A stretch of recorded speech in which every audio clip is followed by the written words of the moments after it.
اردو افسانہ تقسیم کے بعد حسینی، مجنوں، حجاب، عشق، عصمت بیدی اور حیات اللہ انصاری نے کم لکھا، لیکن کرشن چندر منٹو اور احمد ندیم قاسمی نے کافی لکھا۔ اس دور میں حسینی کے افسانوں میں وہ بلندی نہیں جو کبھی ان کے فن کا امتیاز رہی ہے۔ مجنوں کے افسانوں میں دوسرے افسانوں کی طرح محبت کی ایک مؤثر داستان ہے۔ حجاب کے افسانوں کی فضا پہرے کی طرح رومانی ہے۔ عشق نے جو کچھ لکھا ان کا موضوع ہندوستانی معاشرہ ہے۔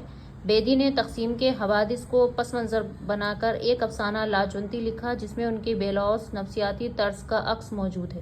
حیات اللہ انصاری کے افسانوں شکر گزار آنکھیں اور ماں بیٹا پر تقسیم کے غیر معمولی واقعات کا عکس ہے۔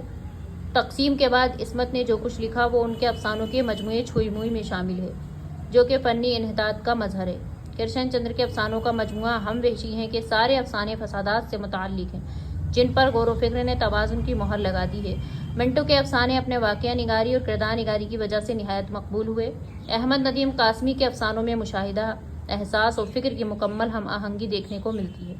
تقسیم کے بعد کچھ نئے مگر اچھے افسانہ نگاروں کی ایک نئی فوج جن میں انتظار حسین، اے حمید، قمر الدین، خلیل احمد، شوکت صدیقی وغیرہ قابل ذکر ہیں۔ اس کے علاوہ ابراہیم جلیس، باقر علی، غیاث احمد گدی، جیلانی بانو وغیرہ نے چونکا دینے والے افسانے لکھے۔